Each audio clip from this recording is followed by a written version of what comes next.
Well, everybody, we are here this opportunity with a great artist from the 80s. How I say, I found his music on big movies like Cobra, Rocky 4, amazing. We are talking with Robert Tepper. Thank you very much for your time, Robert. Thank you very much. No problem. Nice to see you, man. Good to see you. How are things down there? How are things in Argentina? Well, I It's a little think, rough right now. yeah, it's a very complicated situation, but I think that we are going in a good way with vaccines, So I hope that we'll be fine in the future this year. I hope. Cross fingers. Okay. um, Absolutely, man. yeah, I want to start. I don't want to talk. Maybe in all those your interviews you talk about your beginnings and that things, but I want to know Sure, your sure. your beginnings with Benny Mardones, who Benny was a great artist, a great singer, who sadly passed away last year. So let's talk about your beginnings with him. Okay. Benny and I got together. Let's see. Into the Night came out, I think, in 81, correct? Correct. So I would say in like 1980, I was taking a voice lesson. And all of a sudden, this guy came in Mm-hmm. who had also been taking lessons. And he came in with his record company president from Private Stock Records. What was a very famous guy. Okay. He had Private Stock. It was like one of the first indie labels. Okay. And they had a lot of good artists. And I was introduced to him. I Mm-hmm. called him. He said, I was amazed. I don't know why. I had written one song for Paul Anka. Okay, just one song, and it was a hit. It was a top 30 song here in the States. Okay, and it was called "This Is Love." Yeah. But so Benny was on Private Stock, and I met him that day in this place in New York. And for some reason, I called him and he said, "Come on, let's do some writing." It's like why he would want to write with me. I mean, I was pretty green at the time, but he did. And so we used to stay up many nights in a row, if you know what I mean. Yeah. We were rock and rollers. Excuse me while I drink my matcha No. green tea. I took here. So we got together. Yeah. We were up for a bunch of nights, and I think it happened in the morning. And I wrote 3 songs on that first record. Into the Night, It Might Have Been Love, and Too Young. Okay. Yeah. And I did 2 records with Benny, and I played bass with him on tour. And we did some TV shows. We did Merv Griffin. And Benny and I we were together a lot, man. He was like I used to call him like my high school for rock and roll of what not to do. Okay. Because he was a pretty self-destructive dude. Okay. And he went through some hard times, but he straightened himself out, and we started, getting together again out here. He was in LA. I lived in Valley Village, and he lived he was down towards the beach initially. Mm-hmm. And, we started talking again, and we started hanging out again. And even at the end, we started doing some writing, and matter of fact, there's a song on one of his records called Looking for the Love. Okay. Yeah. And Looking for the Love, I'm going to put out a version of that. And probably in late July, August, I'm going to put out a new record. And, Right. This is, and so, and Benny, I mean, we weren't able to really even, mourn him properly, because we didn't want to have, Jane, his wife, didn't want to have a funeral or anything like that. So I just got a call that, June 29th, we're going to be doing a little tribute to Benny for his passing. He was amazing, man. It was really, through all the craziness that him and I had gone through over the many, many years, you have to remember, he had Parkinson's. Yeah. And Parkinson's is like, I mean, it's so hard to control your voice. It's so hard to do anything. And he was so brave, man. I couldn't have done it. I don't know how he did it, but he held on for a while and till last year. But so it's a long story, Benny and I. So, but that's some of it. Yeah. Okay. Yeah, well, two great voices. You know, Benny was a great artist. You have a great voice too. So Oh, it thank you, was man. like a big fusion.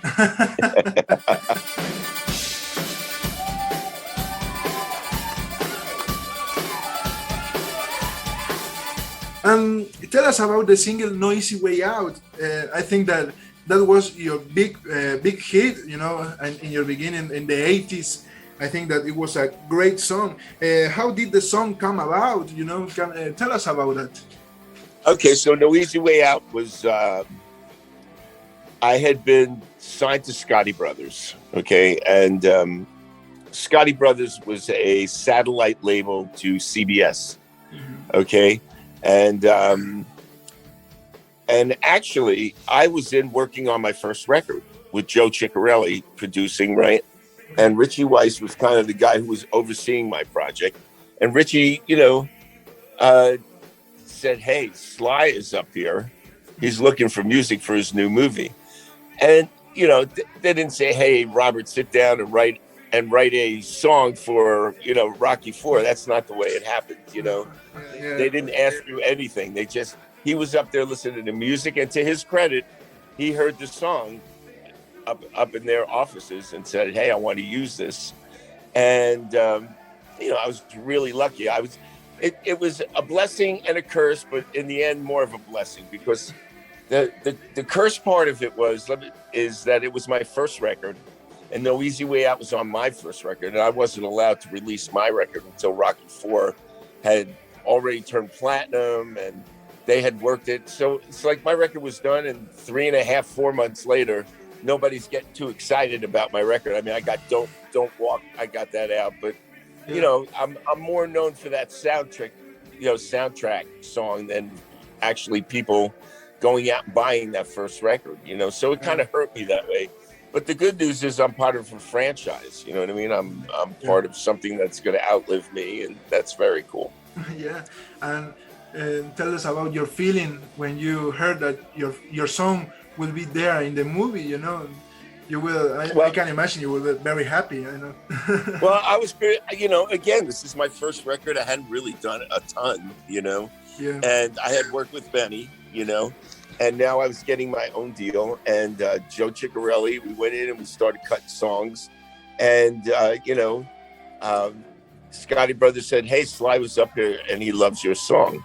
So the first, and I said, "Oh, that's great," but you never know how things are going to turn out. You never know. Yeah, Am I going that's to be true. behind somebody's radio playing, or, something? You don't know what it's going to be. But for me, it was, I was really lucky. He used the whole song, Yeah. the beginning, the intro, the fade. I mean, the whole thing is in the movie. It's the video. I mean, Yeah. it's perfect, you Yeah. know? Yeah. So cool. Well, do you miss that I don't know the hairstyle? Because the video of that song is amazing. It's so 80s, Oh, thank you, so man. 80s.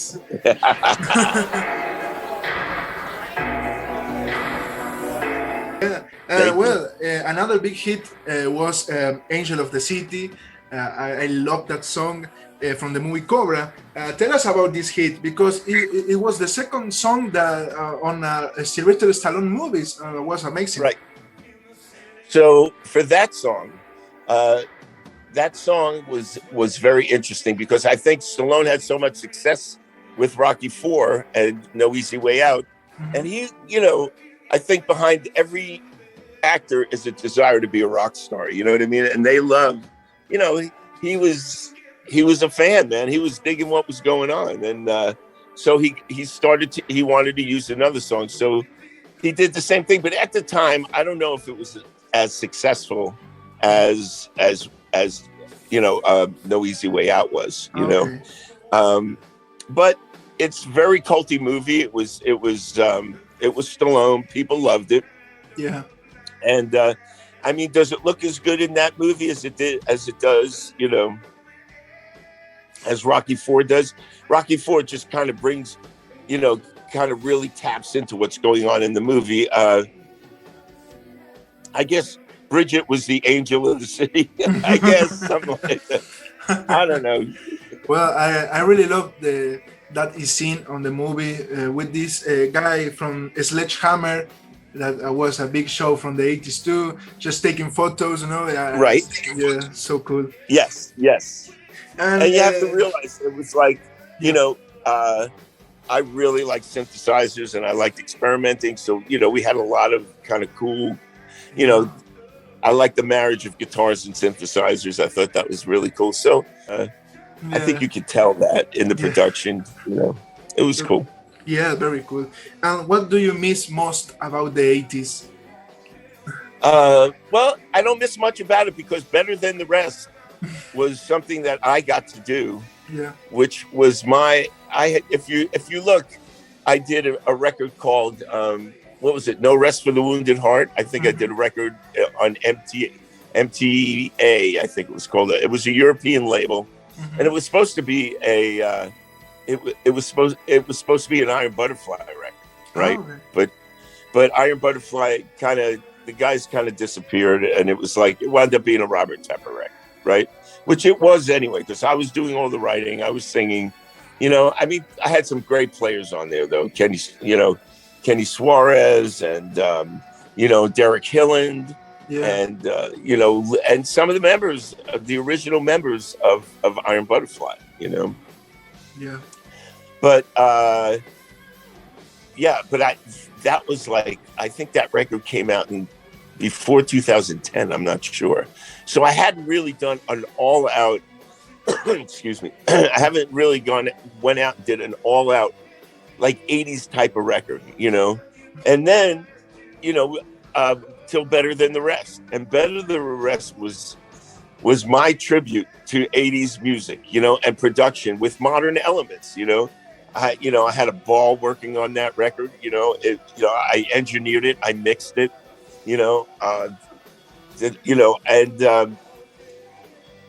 it worked out great, Yeah, so I took the best elements of what I loved, the guitars, the sounds, and mixing it with keyboards, and I wanted it to sound, the effects on the voice, the effects on the drums, and the effects, because the 80s was a beautiful blend of keyboards and guitars with big vocals, and you can hear the influences. There's some Van Halen kind of feel in there, there's some cool stuff on there. Yes, of course. So I got it out of my system. Anything I was feeling, because to me, I mean, I don't know if I'll do another record like that. I mean, I might, but the new record I have coming out won't be anything. That'll be more like kind of pop singer-songwritery, I would say,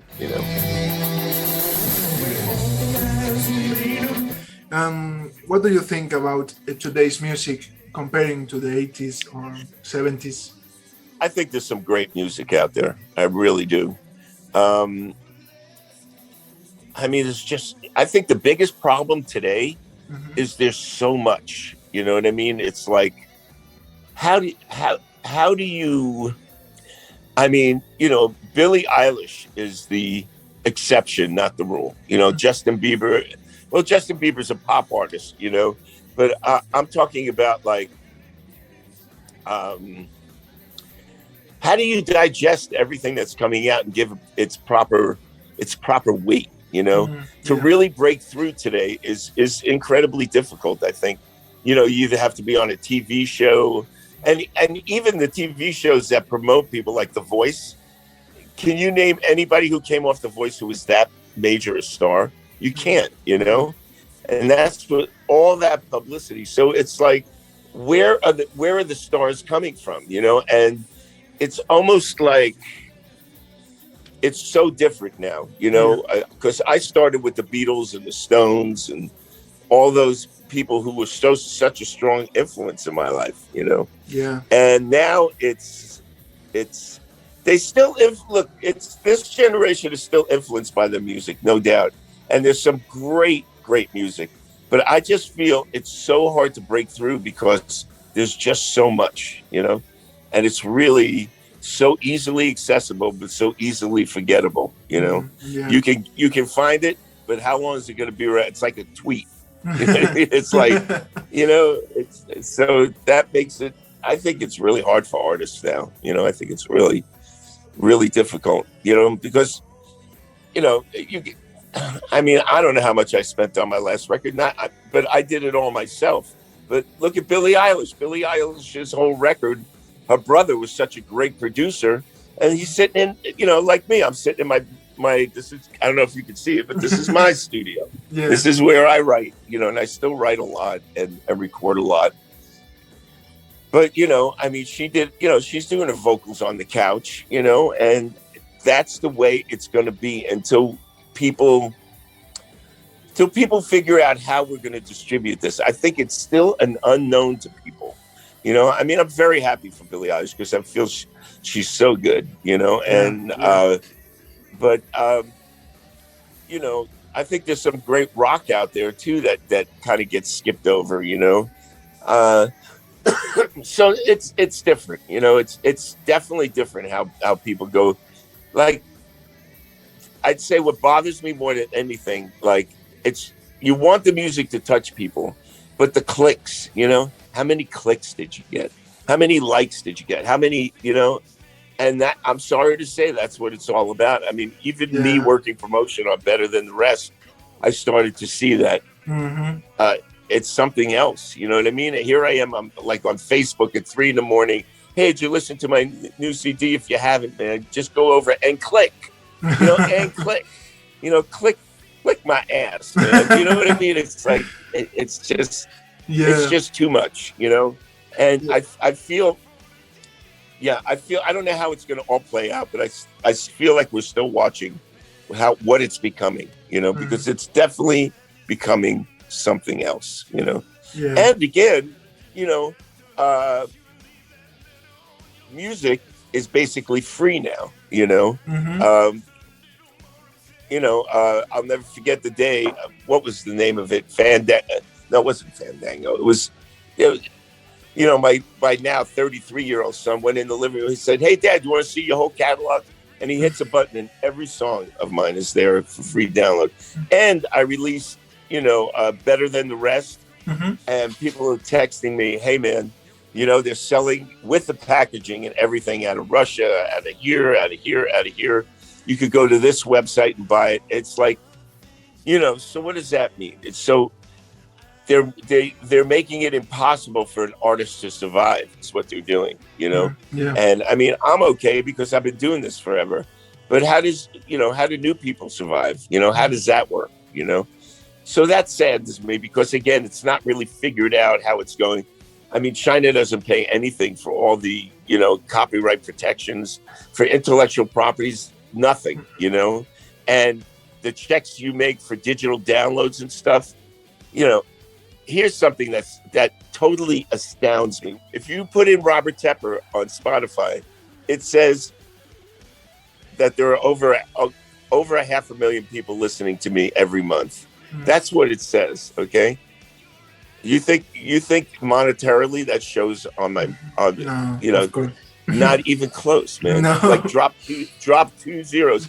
So that means they're getting all this music, and the music companies, basically, they know it's streaming. They basically said, just go screw yourself, man. We don't care if you get paid. We just want people to be able to listen to it and enjoy it. YouTube, what do you mean? Every $1 million is $100, or whatever it is. Yes, there are people making money. Yes, it is a great way to break. I'm not ignorant. I know it's got a real positive side, that there are people who are, acts that are breaking on these things. But I just hope, that people will understand that you have to cherish your artists, man. And you got to pay them for what they do, because if you don't, you know what you're going to have? You're going to have a click of nothing. You're going to be clicking nothing, and because people won't be able to do it. They won't be able to, because they'll have no way of doing it, Yeah, so interesting, the things that you're saying. Everything is going so fast, so fast. Absolutely. That's a big problem. What would you say to someone, I don't know, who is just starting in the world of music? Okay, if you're just starting in the world of music, sit down and take a promotion class in the internet. Because if you don't know the internet, it's like it's like I have, like I say, I kid around with my wife. I say I have bass fingers because every time I touch my phone, something breaks, right? So my son says, "Look out, old man with a phone," right? So I guess my advice to you, to anyone, would be: you need to learn or be around somebody who knows how to present themselves, because now everyone's so sophisticated with what's, you could be in a room like this and make a record that sounds like, $120,000. You could do it, Yeah. if you got that skill or know somebody who does, you need to know how to get it out there in a very sophisticated way, And I think that's really, really important. You can't ignore that if you're just getting into it. Oh, we'll figure that out down the line, because, just like we're sitting around looking at clicks. What do you think record companies are doing? Hey, maybe we should check this out. Look at, on TikTok, look how many hits this guy got. Yeah. And that's where they're signing people. So it is pretty crazy out there right now. So, but you have to, whatever you're going to do, it better be presented in a cool way, in a kind of cool way, The music business was always was hard. Records company Absolutely. doing contracts, bad contracts. It was always hard for the artists in the 70s, in the 80s. I don't know. That things never change. No, I agree, but I think it's even harder now. I mean, what happened, right? What happened was the record companies refused to change because they were making 80 to 90% of the profit. So when when what's his name came in with his, I'm sharing music, and they were like, who the hell's this guy? We don't give a damn about him. We ain't going to change.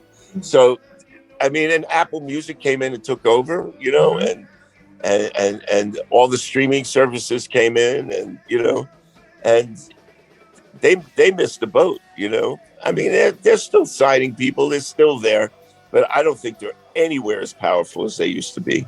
They're like paper tigers now. Yeah, so true.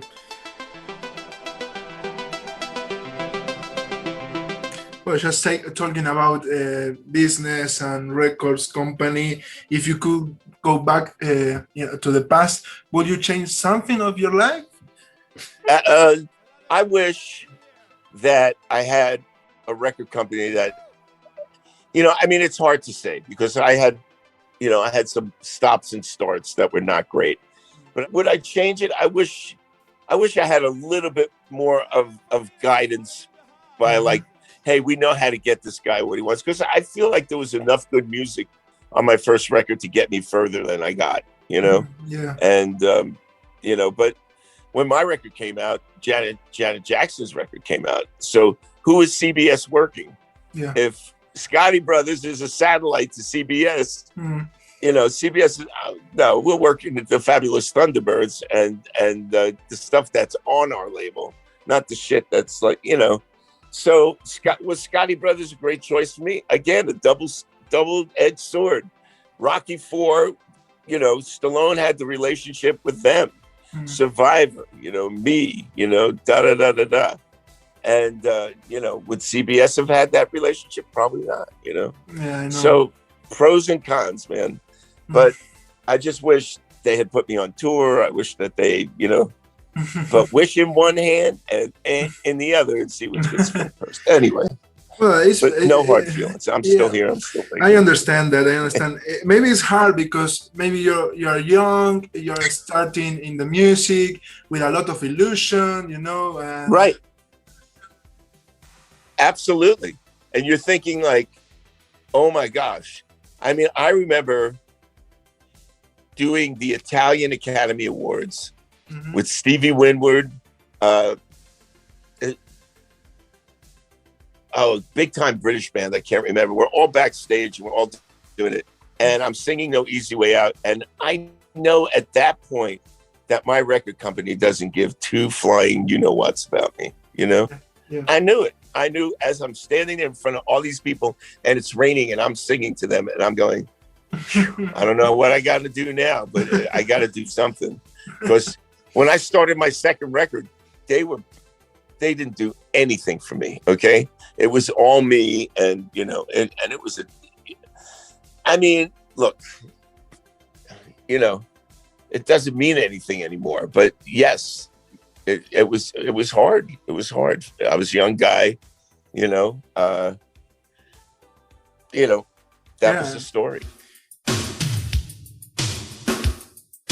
Well, a message for the fans, you know, here in Latin America, on the world.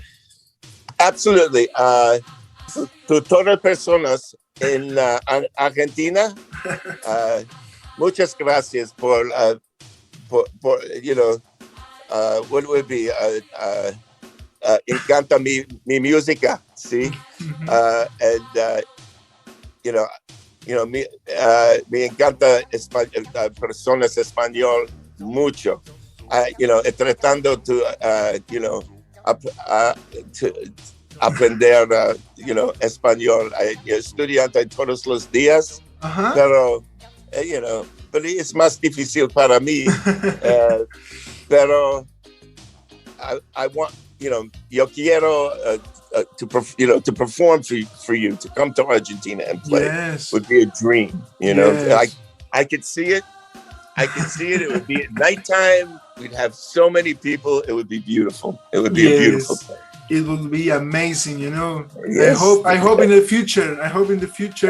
Lo siento sobre mi español. Perfecto. Gracias, señor. Gracias, señor. Well, thank you very much for your time. The things. My pleasure, man. It was amazing. I really love 80s music. I'm 26, but I really love 80s music. I know you're so young. I can't. Like, I look at you and say, "Has this guy even know this stuff?" You know. But it's great. It's great. It's good that it goes on. You know, it's good that it goes on. Of course. Thank you so much for the time. I appreciate the attention. No, thank you. Let me know if you need anything. You know. Yes, of course. Just keep in touch. Stay healthy and good luck with your music. Okay. Thank you so much. Thank you. Adios. Adios.